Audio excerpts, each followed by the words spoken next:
Have you ever found yourself wondering if the financial advice you're, constantly bombarded with actually applies to you?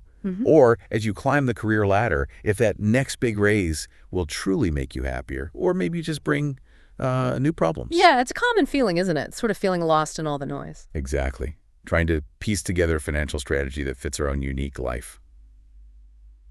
Welcome to the Deep Dive. Today, we're embarking on a mission, really, to cut through that noise. We want to provide you with a custom-tailored understanding of how wealth really works. And why it's so incredibly relative. Yes. And what it truly takes to climb that ladder, and maybe even more importantly, what's actually waiting for you at the top. We're drawing our insights today from Nick McGeely's incredibly insightful book, The Wealth Ladder. Proven strategies for every step of your financial life. Great book. It really is. And this isn't about quick fixes, It's about understanding a dynamic system, a framework that adapts and evolves right alongside your financial journey. What's truly fascinating about this framework, I think, is how it challenges that pervasive, one-size-fits-all approach we see so often in personal finance. Totally. It zeroes in on this fundamental truth that your financial strategy must evolve with your net worth. It highlights not just what to do at any given stage, but why your current level dictates the most effective path forward. Right. Which, raises an important question for all of us listening. What's your starting point on this ladder? Where do you even begin this transformative journey? Okay, let's unpack this with a thought experiment straight from McGeely's book. It's quite a powerful one. Imagine you were suddenly given $100 or maybe $100,000 or even, let's go big, $100 million. How would that truly fundamentally change your life? Big difference between those numbers. Huge. Yeah. And the answer, as the author points out, profoundly depends on how much money you already have today. For someone like Jeff Bezos, $100 million wouldn't even register as a blip on his radar. It's basically a rounding error. Right. But for most of us, that same sum would be absolutely life-changing. It would open up possibilities that might currently feel like a distant dream. The impact isn't absolute, it's relative. Precisely. And when we talk about wealth in this context, we're very specifically talking about your net worth. That's simply your assets minus your liabilities. Got it. What's crucial is realizing that we've often looked at wealth the wrong way. We assume that more is always inherently better, or, that it simply equates to more personal consumption. You're just buying more stuff? Exactly. But the wealth ladder challenges this. It shows us it's only truly straightforward in the extremes like absolute poverty or, superabundance. It's a much more nuanced picture in between those two poles where the utility of each additional dollar changes dramatically. So if wealth is truly so relative, it makes you wonder about all the financial advice we're constantly bombarded with, doesn't it? Because I've certainly noticed how some experts preach rigorous budgeting and extreme frugality, while others champion starting a high-growth business or making aggressive, sophisticated investments. They seem completely contradictory sometimes. They really do. They seem to be talking past each other, giving completely different guidance. Absolutely. And that's precisely where the wealth ladder offers such a powerful, clarifying lens. It shows us that these seemingly contradictory pieces of advice can both be incredibly valuable and correct. Okay. Just for different audiences at vastly different stages on the ladder.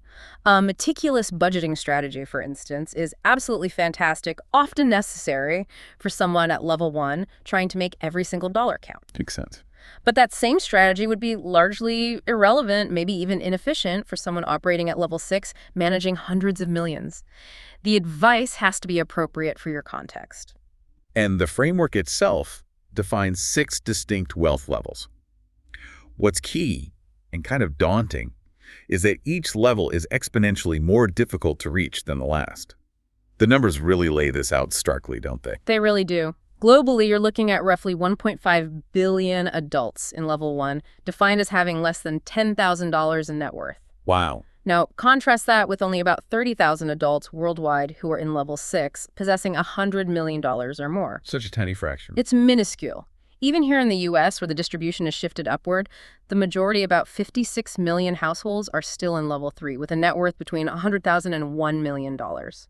The number of people in each tier truly dwindles dramatically as you climb higher, emphasizing the increasing difficulty. And the author, Nick McGeely, He isn't just theorizing from an ivory tower here, right? He's seen wealth from every single angle. Yeah, his background is really relevant. His background in litigation consulting, working at Ritholtz Wealth Management, a firm managing billions, and his extensive data analysis. It provides such a robust, evidence-based foundation for these strategies. He's dug into everything, from the Federal Reserve's Survey of Consumer Finances to the University of Michigan's panel study of NQ dynamics, the PSID. He's met people at every level, experienced wealth building himself. And he's candid about it. Very. He offers this book as both a pragmatic guide and a candid warning about the pitfalls of wealth. It feels incredibly grounded, you know. Okay, let's turn our attention to spending, because this is where the relativity of money really, really shines. Yes, definitely. There's this ancient story of Cleopatra dissolving a $20 million pearl in vinegar just to win a bet with Mark Antony. Crazy story. It's wild, Yeah. but it's a perfect, albeit extravagant, illustration. What's an unimaginable sum for most of us is just a flamboyant flex for an ultra-wealthy individual. Right? Or, in a more modern context, Jay-Z's line, "What's 50 grand to a mother for like me?" Ah, yeah. When he famously said that, 50 grand was only about 0.01% of his estimated $450 million fortune at the time. It was basically a throwaway sum to him. And that observation is precisely what this deep dive distills into a powerful concept, the 0.01% rule. Okay. This rule suggests that an amount equal to 0.01% of your net worth is generally considered a trivial sum for you to spend. It's an amount you shouldn't really have to think twice about. For example, if you have a net worth of $10,000, an extra $1 spent on, say, those cage-free eggs instead of the generic ones, it truly won't impact your long-term finances. Right. But if your net worth is $100,000, that trivial amount becomes $10. See the difference? The 0.01% rule sounds incredibly simple on the surface, but I imagine it's a huge mental shift for many. For someone in level one, struggling paycheck to paycheck, even $1 can feel significant. How does this rule actually help reframe spending decisions beyond just the math? What's the psychological impact? That's exactly it. It's less about the absolute amount and more about creating a mental threshold that reduces decision fatigue. For level one, that $1 might indeed be the difference between a generic and a preferred brand, a choice that adds a tiny bit of stress and calculation to their day. Yeah, I can see that. By level two, that choice becomes genuinely trivial. It's below their conscious radar. The rule gives you permission, really, to stop agonizing over insignificant sums relative to your true wealth. Right. Frees up mental space. Exactly. Freeing up mental energy for bigger decisions that actually move the needle in terms of saving, earning, or investing. It's about calibrating your mental effort, And the book wonderfully outlines different spending freedoms tied to each level, demonstrating how your priorities and capabilities shift dramatically as you climb. Yeah, that part's really clear. At level one, with a net worth under $10,000, you're essentially paycheck to paycheck, deeply conscious of every single dollar. An extra penny might genuinely matter. Then at level two, between $10,000 and $100,000, you gain grocery freedom, meaning you can buy what you want at the grocery store without much worry. Decisions are typically in the $1-9 range. Small upgrades, but they feel big. Totally. Climb to level 3, $100,000 to $1 million, and you achieve restaurant freedom. Dining out becomes less of a financial calculation, with decisions from $10.99. Nice. Level 4, $1 million to $10 million, brings travel freedom. You can travel when and where you want. Decisions from $100 to $999. That sounds appealing. Right. In level 5, $10 million to $100 million, you reach house freedom, where your dream home becomes truly affordable at $999 per decision. Wow. And finally, level 6, $100 million plus, offers impact freedom, enabling you to use money for large-scale philanthropy or business acquisitions, where individual decisions can easily exceed $10,000. It really paints a picture of how life changes. It's truly fascinating how the same amount of money, say $10,000, has such a drastically different impact depending on your position on the ladder. Yeah. For a level 3 individual, that $10,000 won't move them to level 4. It's simply not enough to buy them travel freedom. Right, doesn't move the needle. Exactly. But for someone in level 1, especially if they're not deep in debt, that same $10,000 could be enough to jump them to level 2 and completely transform their daily life with grocery freedom, removing a constant source of stress. It really highlights the diminishing marginal utility of money at different stages. So what does this all mean for your approach to money for the listener? The author makes a compelling argument. You should spend based on your wealth, not your income. This is a critical point. It really is. Income, particularly high income, can be incredibly fickle. Research by the NBER, the National Bureau of Economic Research, shows that while positive income shocks for high earners are often transitory, negative shocks are very persistent. Ooh. Yeah. They found that the share of households experiencing a 50% income plunge over a 2-year period climbed from about 7% in the 1970s to over 12% in the early 2000s. If your lifestyle is financed solely by income, such a drop could be absolutely jarring and financially devastating. This helps explain the infamous athlete paradox, right? Why some professional athletes, despite earning millions for a few years, end up broke. Exactly. They spend according to their massive, but often temporary income, not their accumulated wealth. The deep dive suggests that if you struggle to spend according to your wealth level, the most expensive thing you own is your ego. That's a good line. It is. It's about finding a perfect, rational balance. Not extreme, joyless frugality, but certainly not overspending and letting lifestyle creep dictate your financial decisions. This framework isn't a rigid set of rules, but a loose, adaptable guide that even adjusts for inflation or changing prices, which I think is an important distinction. That's a crucial distinction for you to keep in mind, and it's a powerful one. Your income primarily covers your necessities, things like food, basic housing, transportation. The basic. Right. But your wealth pays for your upgrades, those extra comforts like cage-free eggs without a second thought, dining out freely whenever you wish, or traveling in style. It's understanding this fundamental distinction that the wealth ladder brings into such sharp focus. All right, let's pivot to earning. The story of Kunosuke Matsushita, the visionary founder of Panasonic, is a fantastic example of evolving earning strategies. Yeah, fascinating guy. He started as an inspector, which was the highest paid position available to him at 22, but he quickly pivoted to entrepreneurship by designing an improved electrical socket. Took a risk. He did. And initially, he ran every aspect of his tiny company. But as it grew, he adapted again, creating autonomous divisions, which eventually earned him the nickname God of Management. Wow. What got him ahead at one stage clearly wouldn't have propelled him forward the next. He continuously reevaluated. And just like Matsushita, you need to regularly reevaluate your opportunity costs. As rapper Fat Joe wisely says, yesterday's price is not today's price. Huh. It's true, though. What you were willing to do for money in the past might no longer be worth your time or effort today, especially as your skills, experience, and potential grow. It's about consciously assessing what you're giving up your time, your energy for what you gain, and ensuring that trade-off is still optimal for your current position. That concept of conscious assessment is key. While spending uses that extremely granular 0.01% rule, earning requires a higher threshold to make a tangible difference. 1% of your net worth for making earning decisions. Okay, so a bigger chunk. Right. So if you're in level 1 with, say, $10,000, an earning opportunity really needs to yield at least $100 to be worth serious consideration and effort. This higher threshold ensures you're pursuing opportunities that genuinely move the needle, rather than just spinning your wheels on tiny gains. Indeed. And a critical shift as you climb the ladder, particularly as you approach and enter level 3 and above, is moving from primarily working for money. The typical job. Right. To having your money work for you. This involves adopting more sophisticated strategies like starting businesses, making strategic income-generating investments, or leveraging your skills in new, scalable ways. It's about generating output that isn't directly tied to the hours you physically put in. So what does this look like at the foundational levels? For someone in level 1 with less than $10,000 in net worth, the strategy is pretty direct, right? Very much so. Be open to almost any income opportunity. This could mean gig work, taking on second jobs, or really anything that helps you build skills and generate immediate cash flow. The primary goal is simply getting momentum and building a small financial cushion.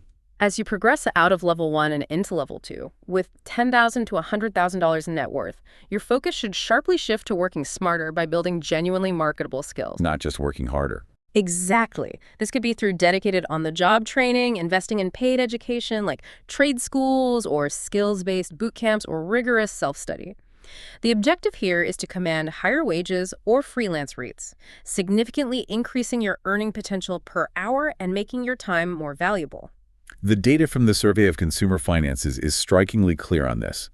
Income and wealth tend to move together in a very correlated way. They track closely. Very.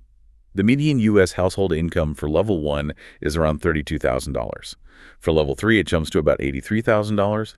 And for level 6, it skyrockets to over $4.2 million. It's exceedingly rare to find households with high income but consistently low wealth, or vice versa. It really illustrates this tight correlation between what you earn and what you accumulate. This illustrates a fundamental truth. Your income today is the bedrock of your wealth tomorrow. Building this foundation requires strategic earning and thoughtful financial management. There's always a but. There is. It's also important to acknowledge that higher-level strategies like starting a business, while potentially very lucrative, come with significant risks. About 25% of private businesses in the U.S. fail within the first year, and 65% fail within 10 years. Wow, 65% in 10 years. Yeah, these are consistent statistics. It makes these higher-level strategies sound easy on paper, but they are incredibly challenging to execute successfully. It's a tough path. To truly accelerate your earning and separate your time from income, the book introduces Naval Ravikant's incredibly insightful concept of leverage. He outlines 4 types, each allowing you to generate output disproportionate to your input of time. Yes, this is a powerful framework. The oldest and most ubiquitous form is labor. This means getting other people to help you build something, ensuring what they create is more valuable than what you pay them. Like hiring employees. Exactly. Think of a lawn care business. Hiring an assistant might allow you to mow more lawns in a day, significantly increasing your daily profit. But it comes with its own set of challenges.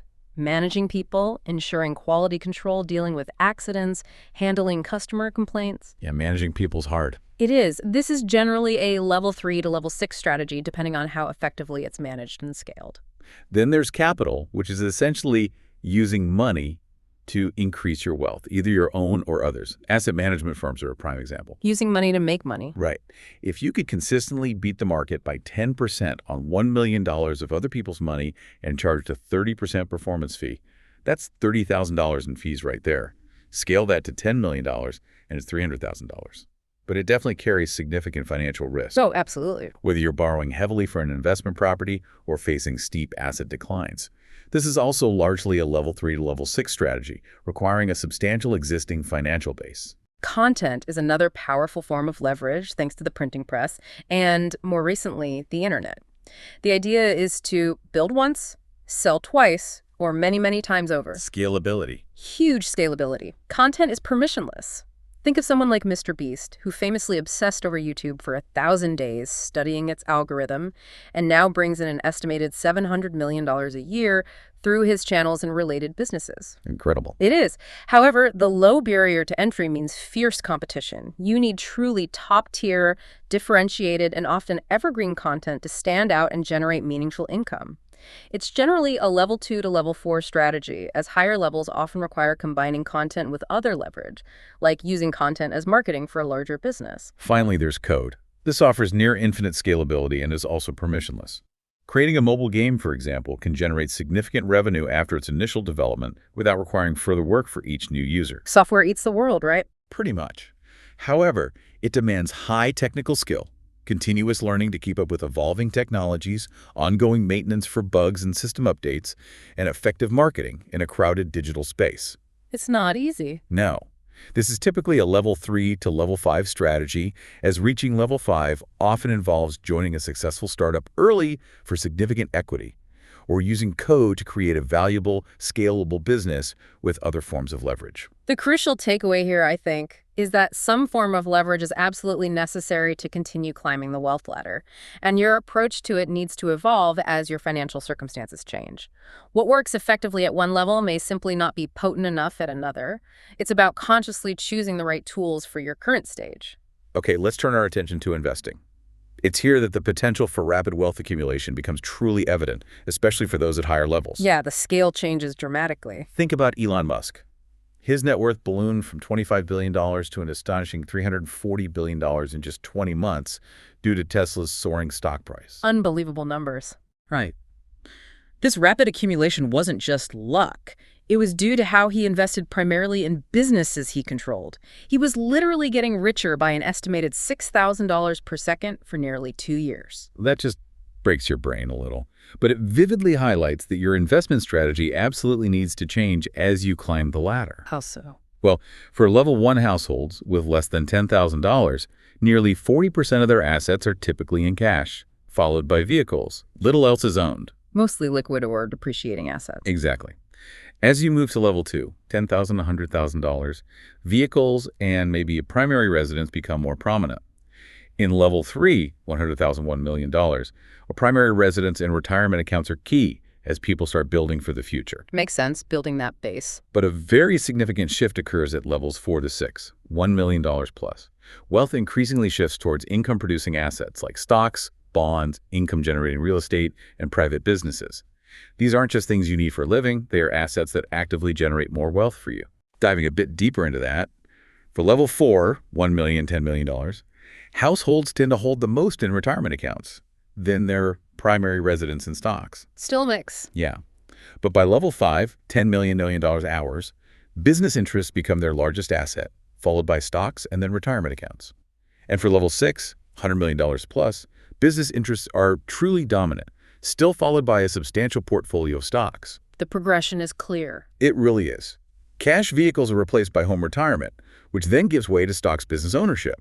It's a fundamental shift where lower levels own assets that often cost them money, like a car payment or mortgage interest, Right, outflows. while higher levels increasingly own assets that actively make them money, inflows. If there's one single overarching investment idea separating levels 1-3 from levels 4-6, it's this profound shift.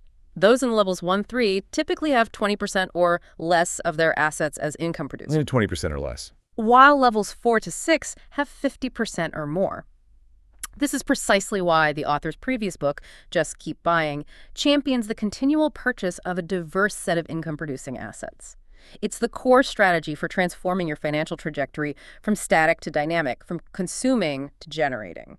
But while owning income-producing assets is undeniably key, it's important to remember it's not like a magic bullet that guarantees success. Right. Definitely not. Starting a business won't automatically make you Bill Gates, nor will simply buying stocks automatically turn you into Warren Buffett. It's about strategic, consistent ownership, adapting your investment approach to your specific level on the wealth ladder, and understanding that even with the right assets, smart execution is still paramount. You still have to manage it well. Absolutely. Execution matters immensely. Okay, we've now laid the groundwork, understanding the fundamental concepts of the wealth ladder and how spending, earning, and investing naturally evolve as your net worth shifts. Got the theory down. Exactly. With that foundational understanding in place, let's now zoom in on the specific strategies, the actual roadmap, if you will, for making the climb at each distinct stage. Yeah, let's get practical. The key here, and what makes this framework so valuable, is recognizing that while you can jump to the chapter most relevant to your current wealth level, Which is tempting. it is, Yeah. but understanding the entire progression provides absolutely crucial context. It highlights strategies that might benefit others in your life, your friends, family, colleagues, and gives you a holistic view of the entire journey. You'll see why certain advice is incredibly appropriate for one stage, but could actually be detrimental at another. It's about building a comprehensive understanding. Imagine having to start your financial life over, from absolute zero. That's what Mike Black, a successful software entrepreneur, intentionally tried to do for a reality series called $1 Million Comeback. Build move. He began with just a backpack, a phone, and a change of clothes, aiming to earn $1 million in 12 months. He cleverly resold free Craigslist furniture on Facebook Marketplace, earning $300 in just 2 days. Resourceful. Totally. After nearly hitting a financial cliff, he landed a 25-hour virtual assistant job, which finally stabilized his income, allowing him to then build an e-commerce business.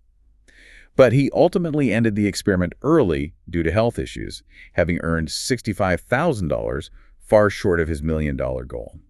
Mike's story, even with his inherent advantages like prior education and existing skills, perfectly illustrates the profound challenges of level 1.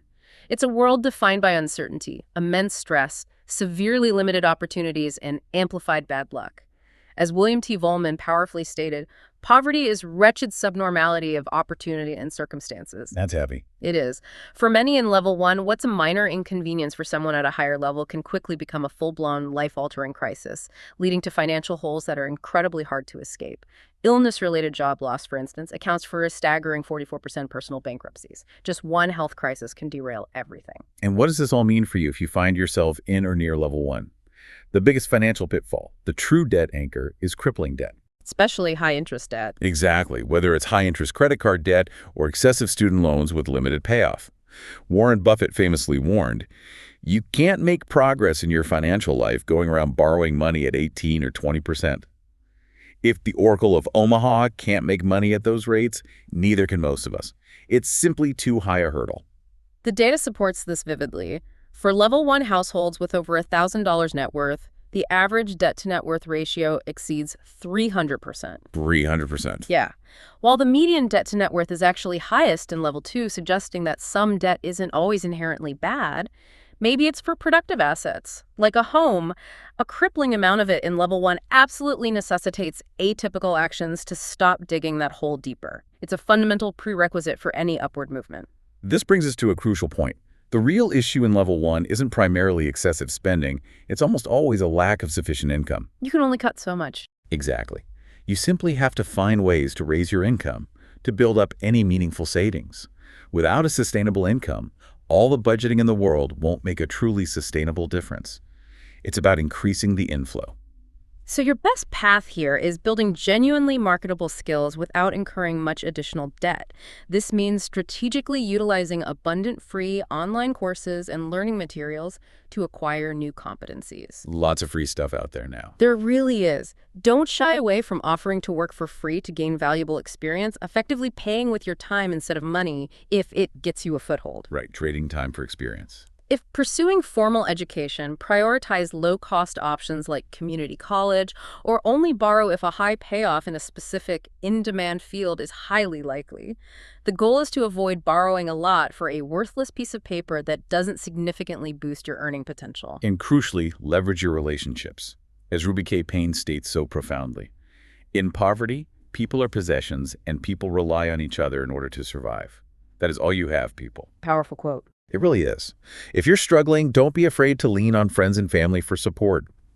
This informal social contract means you'll typically be expected to reciprocate later, but it's a vital, often overlooked safety net that can literally make the difference between staying stuck and getting by. This overlooked advice highlights that while financial wealth is low in level 1, households in this stage often possess rich social wealth. Things like community, dignity, faith, and happiness.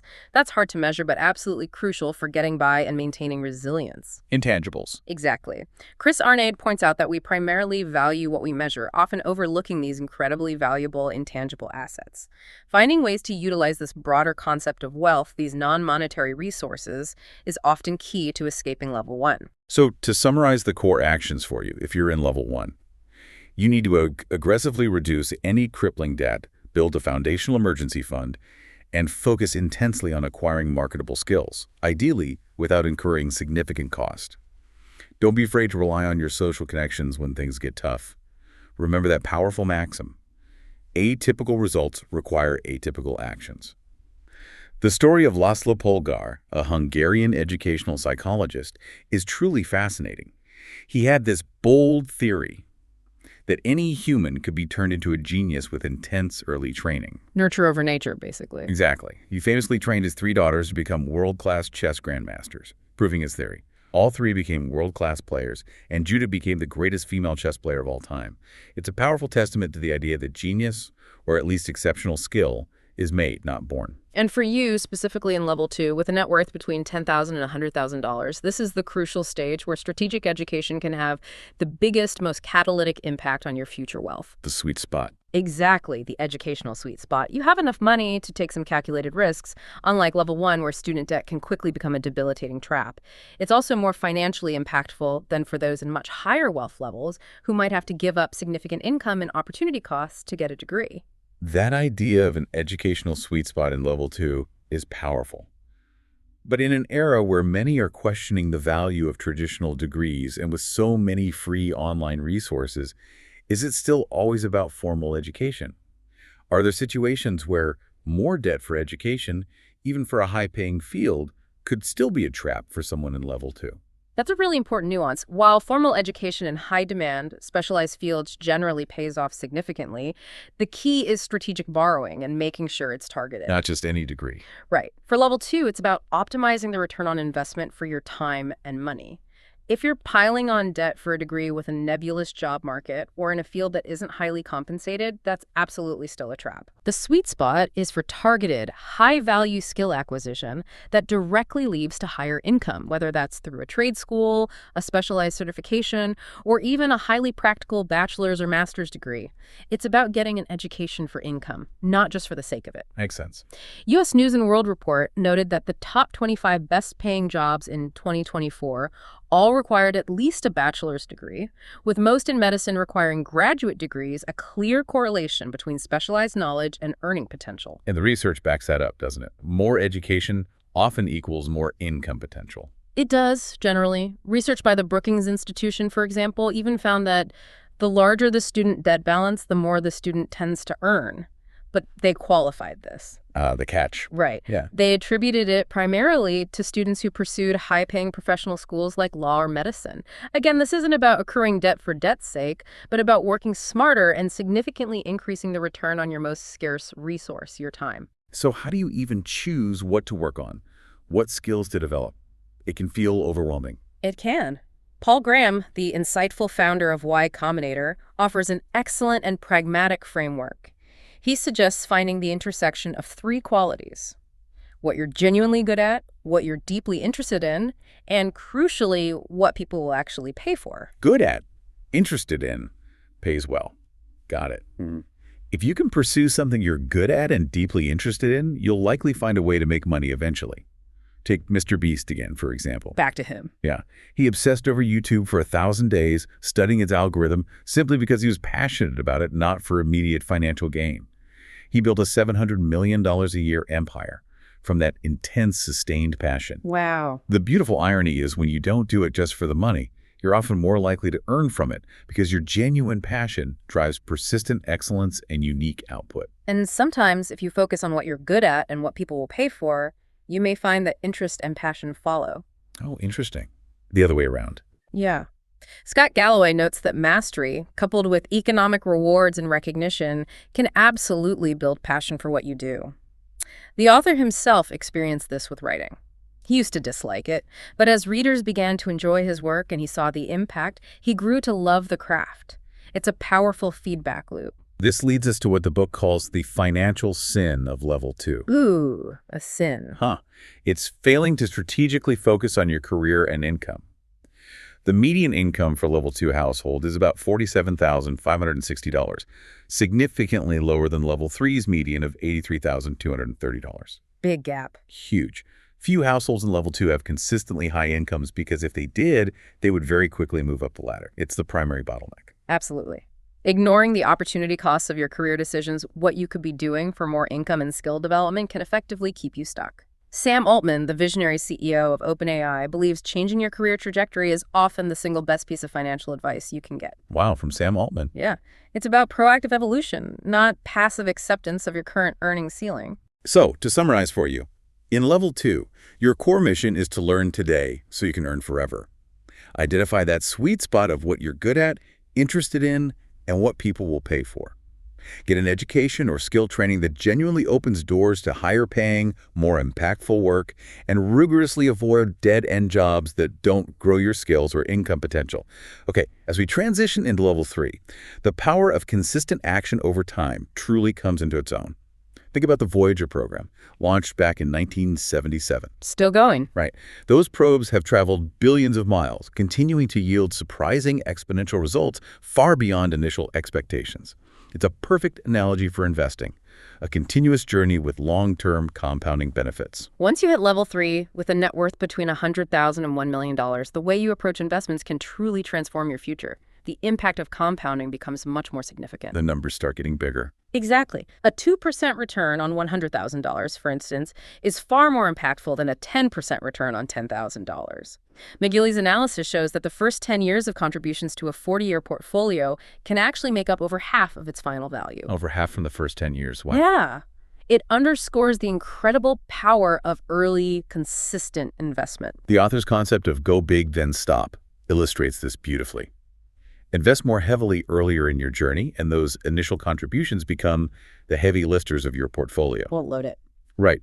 To truly get out of level 3 and into level 4, you'll likely need to not only go big, but also just keep buying income-producing assets consistently, making continuous contributions over time. It's a systematic, long-term approach. And there's no single right answer for what to invest in, whether it's real estate, a diversified portfolio of stocks, or maybe even your own business. Depends on the person. Totally. What matters is finding what's genuinely right for you, aligning with your risk tolerance and expertise, and crucially, focusing on income-producing assets. These are the assets that don't just sit there, but actively generate more wealth and cash flow for you, contributing to that compounding effect. Beyond traditional investing, side hustles are an increasingly powerful way to generate more income streams in level 3, helping you accelerate your climb. Yeah, side hustles are huge now. They are. Consider Alex Robinson, who started Kent Island Express to drive nervous locals over the terrifying Chesapeake Bay Bridge for $25, crossing a very niche, clever idea. That's brilliant. Solving a real fear. Right. He eventually built it into a 6-figure revenue business. Mm-hmm. Or the truly unique story of Twiggy, the water skiing squirrel. Wait, water skiing squirrel? Yes.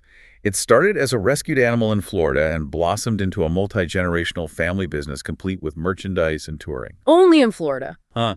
We've also seen people find success with pet sitting, freelance photography, expertly flipping items online, even 3D printing portable diesel heaters and selling them on Etsy. Creativity pays off. It can. And for those strategically minded, chasing credit card rewards can generate significant value. The possibilities for creative income generation are truly endless once you have a little capital and time to invest. The beauty of a well-chosen side hustle is that it can typically be done on nights and weekends without interfering with your main job. Adds flexibility. Right, which helps you build wealth faster and, crucially, diversify your income. This significantly reduces your financial risk. If your main income stream dries up or diminishes, you have another source to fall back on, providing a valuable layer of security. The University of Michigan's panel study of income dynamics, the PSID data, confirms that higher income is indeed the primary way out of level 3. The data doesn't lie. Nope. Households moving from level 3 to level 4 had a 52% higher starting income than those who stayed put. It's a very clear correlation. More earning power fuels upward mobility. Conversely, uncontrolled spending is the quickest way down the ladder. The other side of the coin. Exactly. The PSID data shows that households who fell from level 3 to level 2 spent 59% of their pre-tax income annually, compared to 49% for those who stayed, despite earning less. Wow, spending more, even though they earned less. Yeah. This underscores a critical, often counterintuitive point. Spending as a percentage of your income should ideally decline as you move up the ladder, even if your absolute spending increases in nominal terms. Maintaining that margin is vital. So, to summarize for you, for level 3, your core strategy is just keep buying. Consistently investing in diverse income-producing assets. Explore the world of side hustles to generate additional income streams, leveraging your skills and creativity. And crucially, control your spending to ensure your wealth truly grows, rather than shrinks due to lifestyle inflation. Keep that gap growing. Well said. Okay, as we transition to level 4, we encounter some new, pretty significant challenges. The story of Nauru, once known as the world's richest little isle, due to its immense phosphate reserves. Right, the phosphate island. Yeah, it serves as a stark warning. After the resource declined, its government made disastrous investments in things like a bizarre over-budget Leonardo the Musical. A musical, seriously. Seriously.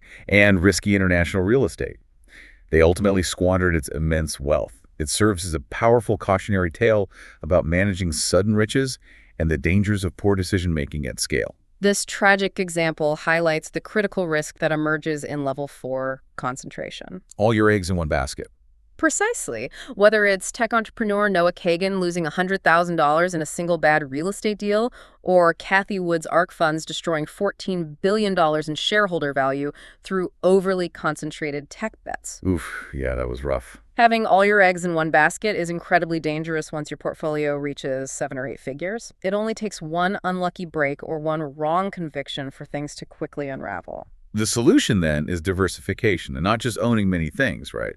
It's having them strategically spread across different industries, geographies, and asset classes. True diversification. If you have rental properties all in one city, or stocks primarily in one sector, like technology, you still have a concentration problem.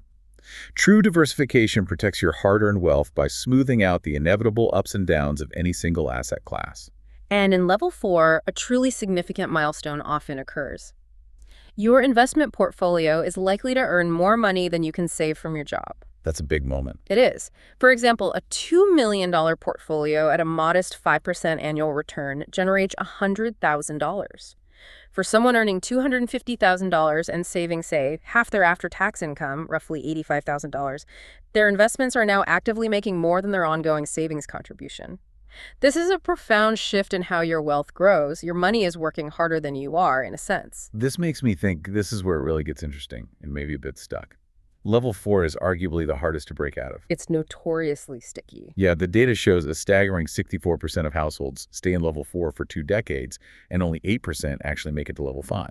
It's a huge sticking point. It really is. The strategies that got you here, maybe a high-paying job, good savings habits, sensible investments, likely won't be enough to get you there, to level 5. Exactly. The TV show Succession humorously called $5 million a nightmare. Huh.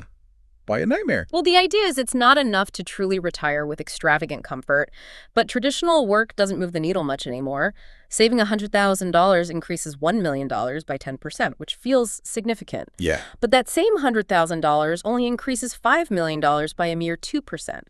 To get a comparable 10% boost on $5 million, you'd need to save $500,000, requiring over $1 million in annual income, which puts you in the top 1% of earners. It's a completely different game of scale. So unless you're like Taylor Swift or a top CEO with massive, unique earning power, a job alone, no matter how high-paying, likely won't get you to level 5. Very unlikely. The new necessary strategy is starting or joining a business that eventually sells for millions, focusing intensely on acquiring equity, ownership.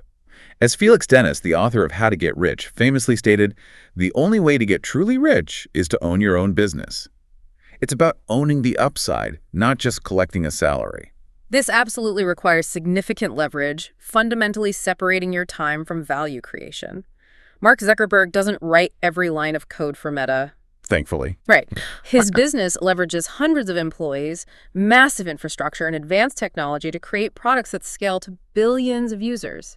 He extends the number of things he can do without actually having to do them all himself. That's the power of business leverage. But starting a business to reach level 5 is incredibly difficult and fraught with peril, isn't it? Extremely. NVIDIA CEO Jensen Huang describes building a company as a million times harder than I expected.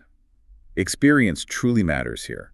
Successful entrepreneurs are often middle-aged, averaging 45 for top growth firms, and industry experience more than doubles their chances of success. And there's often a hidden advantage. Right, the financial safety net component. As an anonymous Hacker News comment put it, rich kids can afford many throws at the dartboard of entrepreneurship thanks to parental support. Not everyone has that luxury. And Michael E. Gerber, author of The E-Myth Revisited, offers a crucial warning for those embarking on this path. If your business depends on you, you don't own a business, you have a job. Ouch, but true. The goal, especially at this level, is to build a truly scalable, self-sustaining asset that can eventually be sold. One that leverages labor, capital, content, or code, and can operate successfully without your constant direct involvement. Otherwise, you're still trading hours for dollars, just at a higher rate. So, to summarize for you, in level 4, diversify your investments rigorously to protect your accumulated wealth. That's table stakes. To break through the sticky level 4, you absolutely need to transition your focus to acquiring significant equity through business ownership. Understand the significant risks and demands of entrepreneurship and strive to build a truly scalable asset, not just a higher-paying job for yourself. Remember, what got you here simply won't get you there. You need a new playbook. Precisely. Building on that challenge of level 4, it makes you really think about how people actually make those jumps to, ultra wealth. Jordan O'Connor has a fascinating take on this, suggesting many of the ultra-wealthy hit their first $10–20 million by selling what he calls boring but reliable businesses. Not the glamorous stuff initially. Right. They then use that capital to play higher stakes with bigger, more ambitious ideas. Think about Mark Cuban selling MicroSolutions, Elon Musk selling Zip2, or Reed Hastings selling Pure Software. These weren't their billion-dollar ventures, but they were absolutely crucial first exits that provided the capital and experience for their next larger plays. That's a concept I find truly intriguing. It is, and research from MIT supports this. It shows a strong positive correlation between the number of previous companies sold and a current company's revenue, 52% higher for each additional company sold. Wow, experience really compounds. It really does. It reinforces the idea that most successful businesses have experienced leaders. First-time founders like Bezos and Gates, while celebrated, are truly the exception, not the rule. Experience, especially in selling a business, significantly compounds. So if you're running a business in level 5, your overarching goal is almost certainly to increase its value, which almost always means growth. Bigger, more profitable companies tend to sell at a premium. Makes sense. Higher multiples. But only about 1 in 1,500 startups ever reaches $1 billion in value. So if you're offered a hefty sum for your business, it's often incredibly wise to seriously consider selling.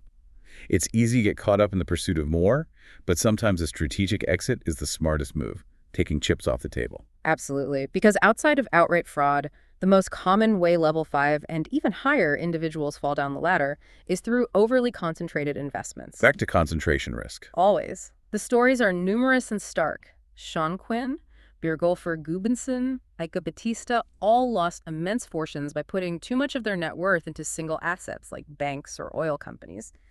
This vulnerability to a single point of failure increases dramatically with immense wealth, where a small percentage move can represent tens of millions. And in level 5, new financial complexities emerge that go far beyond just investment strategy. House freedom might mean buying your absolute dream home. Living the dream. But the ongoing upkeep, property taxes, maintenance, insurance can be truly enormous, easily running into 6 figures annually.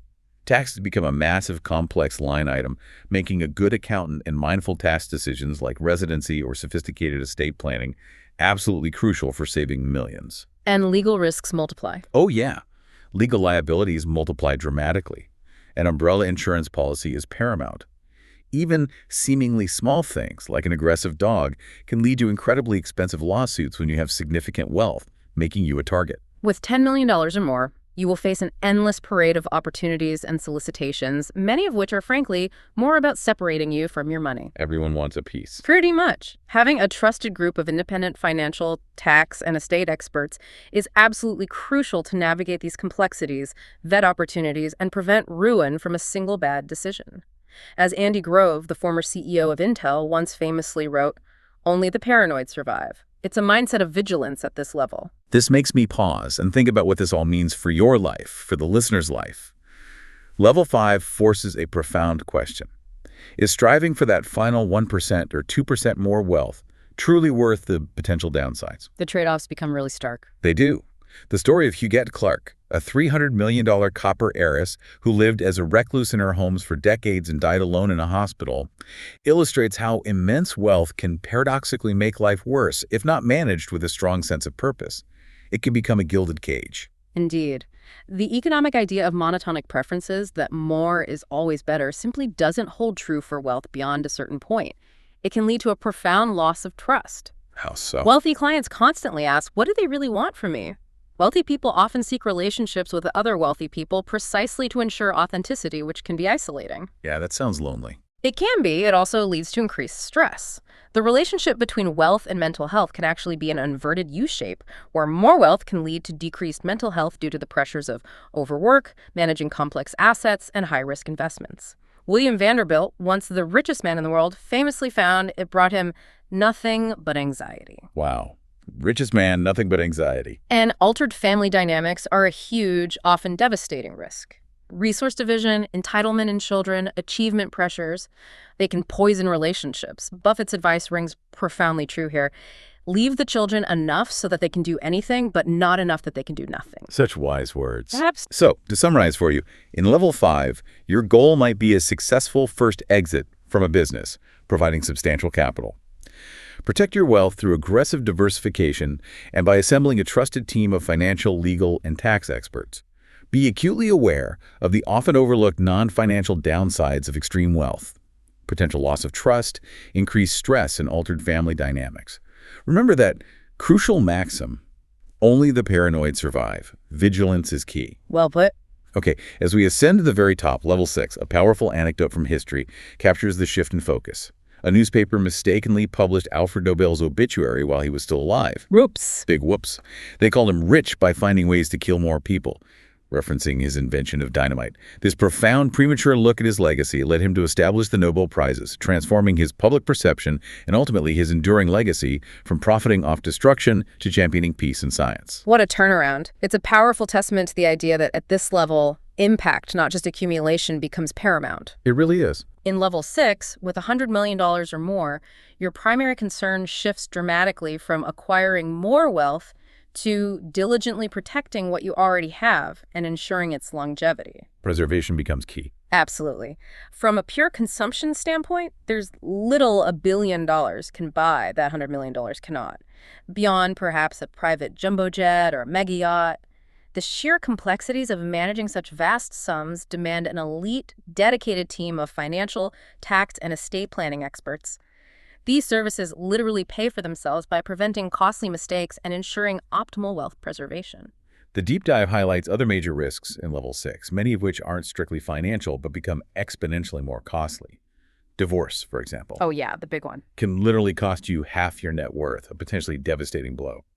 Morgan Housel notes that 7 of the top 10 richest men in the world have been divorced at least once, underscoring the prevalence even at the highest echelons. Doesn't discriminate? Nope. Divorce lawyer James J. Sexton emphasizes the critical importance of knowing and expressing both your needs and your partner's before wealth amplifies existing frictions. And lawsuits become a far greater, more frequent threat. You become a target. A huge target. As your wealth grows, you become an obvious one. Lawyers are expensive, often pushing you towards costly settlements even if you're in the right. Prudent behavior, robust insurance policies, including significant umbrella coverage, and maintaining privacy are crucial defenses. The story of Roy Raymond, the visionary founder of Victoria's Secret, serves as another stark warning here. Didn't he sell it too early? Well, he sold it for $1 million in 1982, which placed him in the top 0.2% of wealth holders at the time he was rich. But he tried to hit it big again, failed spectacularly, went bankrupt, divorced, and tragically committed suicide. Oh, wow. That's terrible. It is. His story underscores the extreme danger of striving for more when you already have enough, and the immense psychological pressure that can come with such a pursuit, especially after a big win. Climbing the ladder, especially to level 6, can also expose you to even wealthier people, leading to what's called relative deprivation. Keeping up with the Joneses, billionaire edition. Exactly. You can feel less accomplished, even if objectively incredibly successful. Charlie Munger, worth billions, openly expressed regret about not having multiple trillions. It's a never-ending comparison game that can truly distort one's perception of their own incredible achievements. To counteract these insidious effects of relative deprivation and the never-enough trap, you need to consciously remember who you are, what genuinely matters to you, and what you truly value beyond the numbers. Ground yourself. Precisely. Finding meaningful ways to enjoy your money without letting it define your identity or become your sole source of self-worth is the most potent antidote. It's about finding contentment within, not just an external accumulation. And it's at level 6 that the conversation inevitably and rightly turns to legacy. What's the point of having impact freedom if you don't thoughtfully consider and plan for your impact? Right, what's it all for? The alleged Bob Marley quote, "Some people are so poor all they have is money," rings profoundly true at this level, where pure consumption capacity is virtually limitless. Jadav Malaipang, an environmental activist in India without anything close to level 6 wealth, single-handedly replanted a 1,300-acre forest over decades. Incredible dedication. His inspiring story beautifully exemplifies the core formula. Legacy, action wealth. Your money at this stage acts as a powerful multiplier for your actions and intentions. It doesn't replace them or inherently grant purpose. It's what you thoughtfully choose to do with it that truly counts. So, to summarize for you, in level 6, your primary focus shifts intensely to protecting your vast wealth and deliberately defining your enduring legacy. Surround yourself with an impeccable team of experts to mitigate immense risks like divorce and lawsuits. Be acutely vigilant against the psychological traps of relative deprivation. Ultimately, consider the lasting impact you want to have on the world, because your money, at this level, dramatically multiplies your actions. Remember, legacy equals action multiplied by wealth. As we reflect on this entire journey, from level 1 all the way up, it's really worth considering the time horizon involved. How long does this actually take? Yeah, expectation setting is key. Right. The fascinating Richter experiment showed that rats who believed they could make progress, who saw a way forward, swam significantly longer than those who felt hopeless. Your expectations on the wealth ladder are similar. You need context, a realistic understanding of the timeline to avoid giving up too soon. Otherwise you burn out. Exactly. Without it, you might feel like you're simply treading water, when, in reality, consistent progress is indeed being made, just slowly. That's a powerful analogy. And the mainstream media often, perhaps inadvertently, brainwashes us into thinking extreme wealth in your 20s is normal or easily achievable. Instagram effect. Totally. The data, however, tells a very different and far more realistic story about wealth accumulation. Let's look at the median age of U.S. households by wealth level, according to the Survey of Consumer Finances from 2022. Okay, lay it on us. For level 1, under $10,000, the median age is 42. For level 2, $10K, $100, it's 54. Level 3, $100, it's 54. Okay, jumps up there. Big jump. For level 4, $1, $10, the median age is 62. Level 5, $10, $100, it's 64. And for level 6, $100 plus on, the median age is 66. That data vividly illustrates that time is, without a doubt, a critical factor in wealth accumulation. Older households simply have had more years to save, invest, and compound their returns. Time in the market and time earning. Exactly. Less than 1 in 4 millionaire households in the U.S. are under 50, and only 1 in 10 in level 6 are 50 or younger. It underscores that building significant wealth is truly a marathon, not a sprint or a rapid ascent for most people. Analyzing decades of panel data from the University of Michigan's PSID, 1984-2021, further reinforces this. It shows that most households, a significant 63%, actually stay in the same wealth level over a 10-year period. Wow, nearly 2/3 stay put over a decade. Yeah. Level 2 is a notable exception, with more households moving up to level 3, but levels 3 and 4 are particularly sticky, with 72% staying put over 10 years. That level 4 stickiness again. Yep.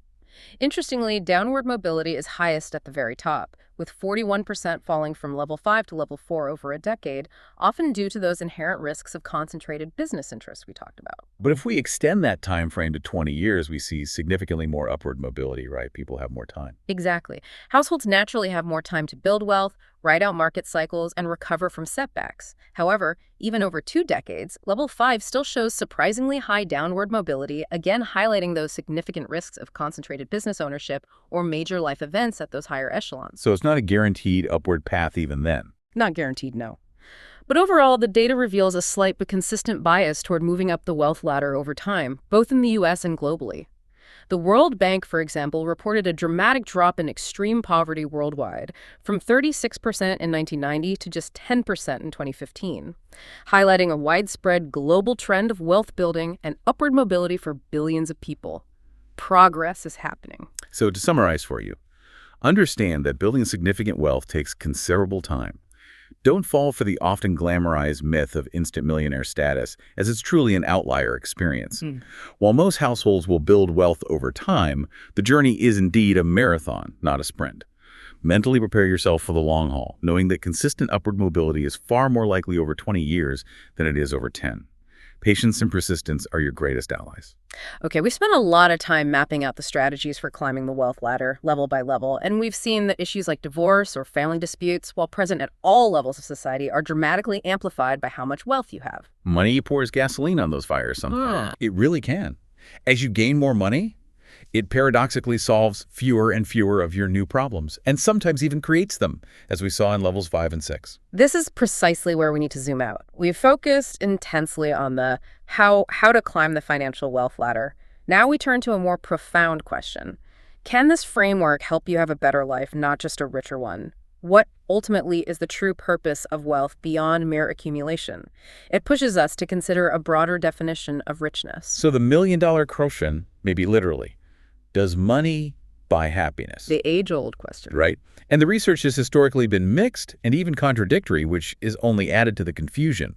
Kahneman and Deaton, in their famous 2010 study, found income only improved life evaluation, how you think about your life, not emotional well-being, after about $75,000 a year. The famous 75K plateau. Exactly. But then Killingsworth, in 2021, showed both continue to rise with income well beyond that threshold. It left many scratching their heads. Like, which one is it? Their joint 2023 paper finally resolved this apparent contradiction, providing much-needed nuance. Okay, the update. They found that Kahneman's original research primarily measured unhappiness decreasing rather than specific increases in happiness, and couldn't differentiate between higher levels of emotional well-being. And Killingsworth found a leveling off only for the unhappiest 15% of people. Okay, so it depends on your baseline happiness. Pretty much. The nuanced conclusion is this. If you're poor, more money absolutely makes you happier, alleviating stress and providing necessities. That's clear. If you're already happy, more money probably makes you even happier, opening up new opportunities and reducing friction. But if you're not poor and not happy, money won't do much at all to improve your emotional state. It's not a magic fix for underlying issues. That distinction makes so much sense. And Killingsworth's later research even found that those with $3 to $8 million net worth, placing them squarely in level 4, were significantly happier than any income group previously studied. Happier than high earners, even. Interesting. Yeah.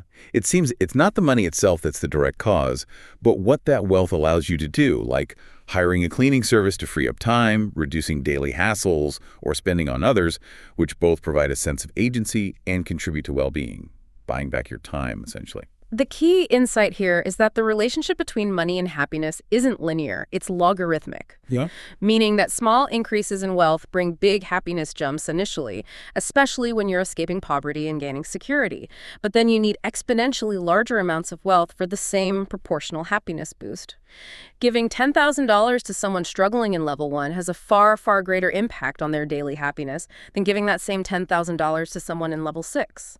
Our satisfaction yardstick simply keeps expanding. This leads to a crucial, often frustrating insight. Our yardstick for satisfaction expands right alongside our success.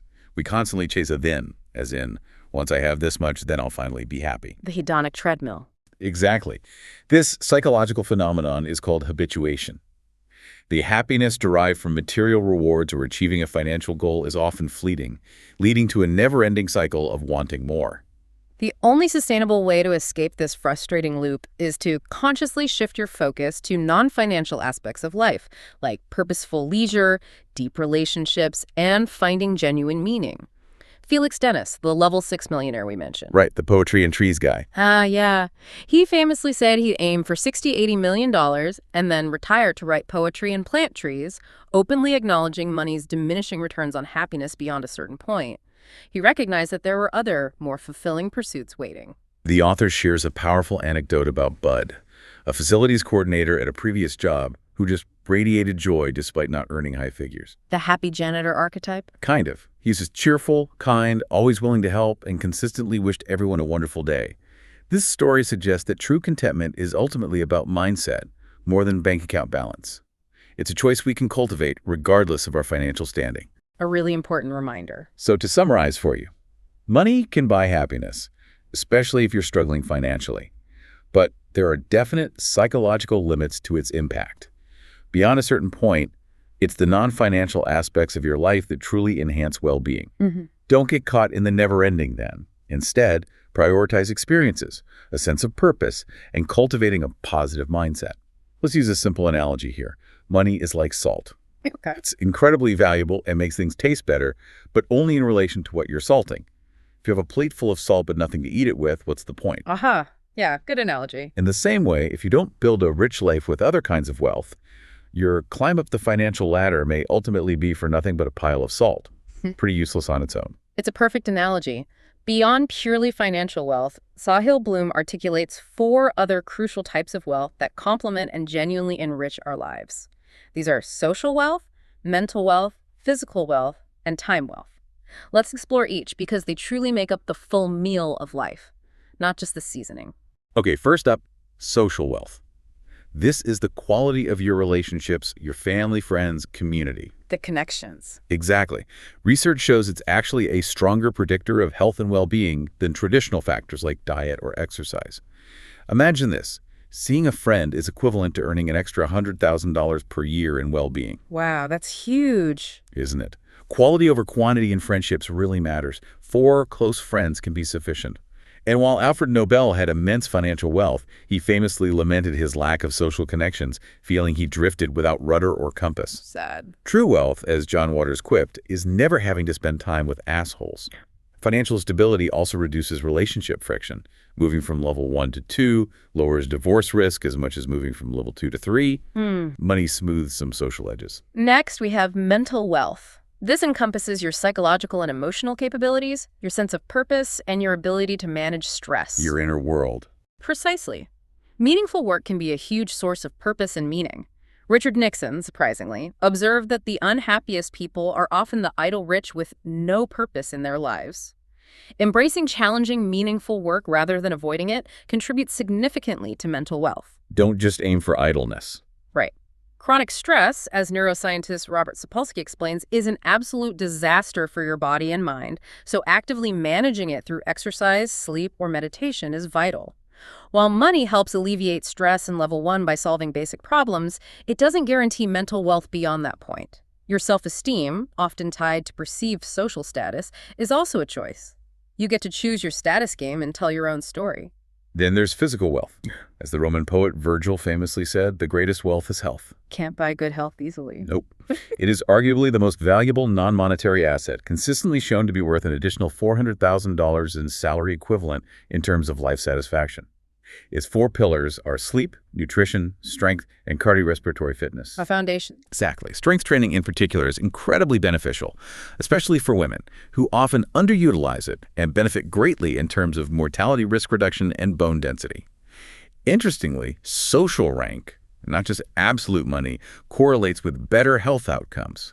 A high-ranking, relatively low-paid job can actually be healthier than a low-ranking, high-paid one due to the associated stress and control. Fascinating. Control matters. It seems so. And finally, time wealth, which is the freedom and ability to spend your time exactly how you want.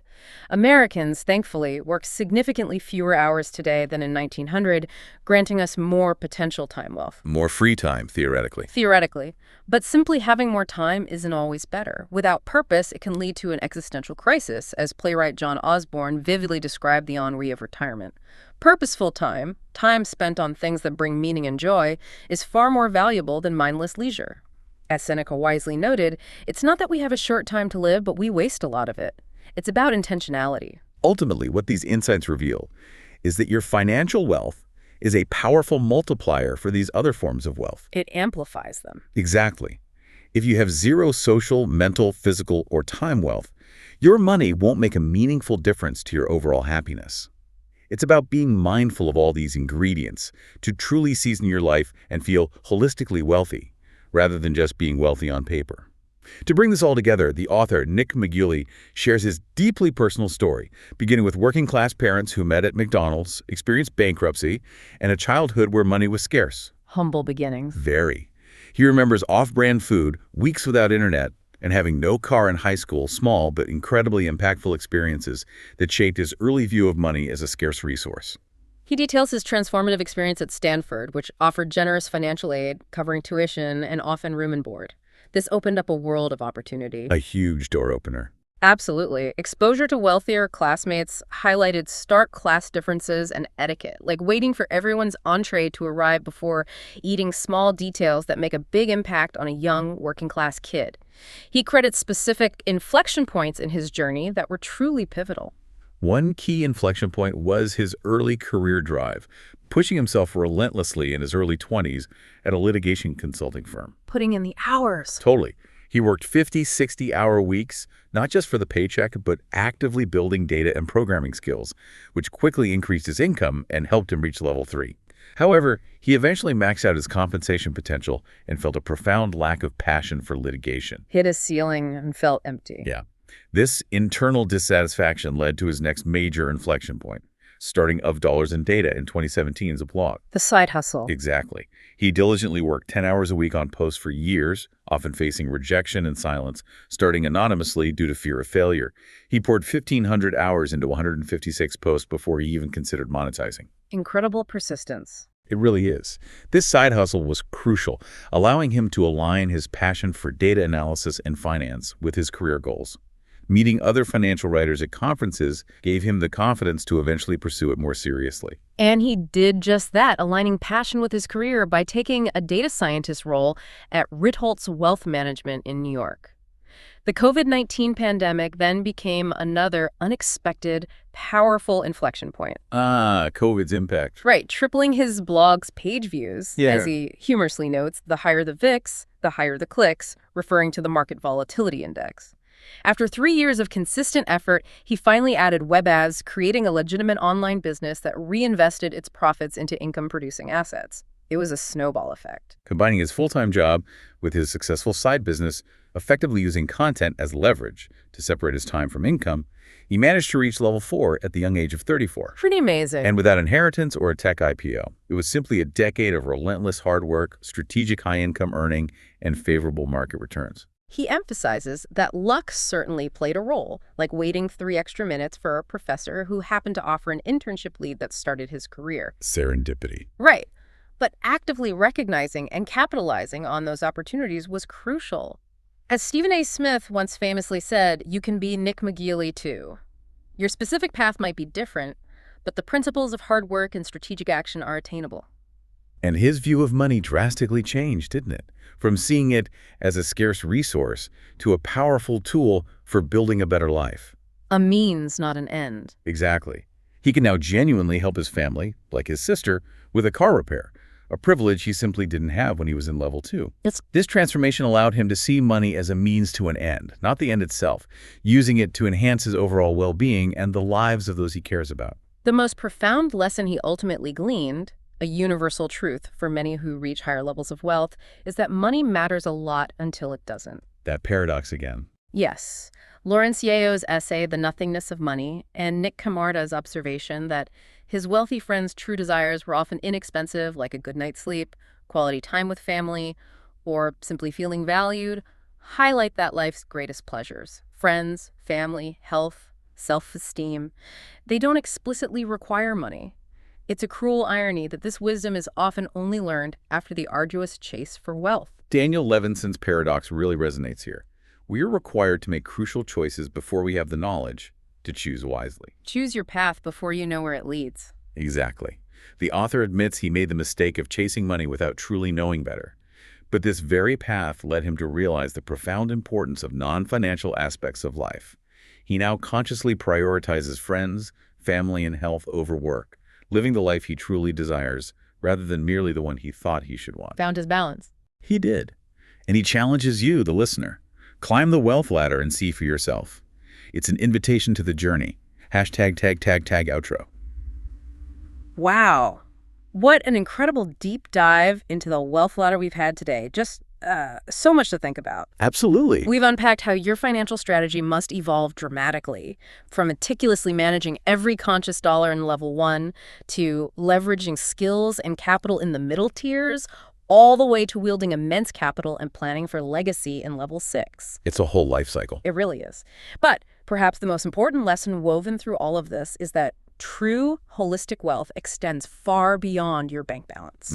If we connect this to the bigger picture, it's abundantly clear that while financial wealth is an incredibly powerful multiplier, it's absolutely not the sum total of a rich life. It's not everything. Not at all. It enables, it facilitates, but it doesn't guarantee genuine fulfillment. Cultivating social, mental, physical, and time wealth is just as crucial, if not more so, especially as you climb higher. Because as the author so poignantly found, money matters a lot until it suddenly doesn't. So, as you reflect on your own journey up or across this wealth ladder, ask yourself this. What kind of financial wealth are you currently striving so hard to acquire? And what truly meaningful, rich life are you ultimately trying to season with it?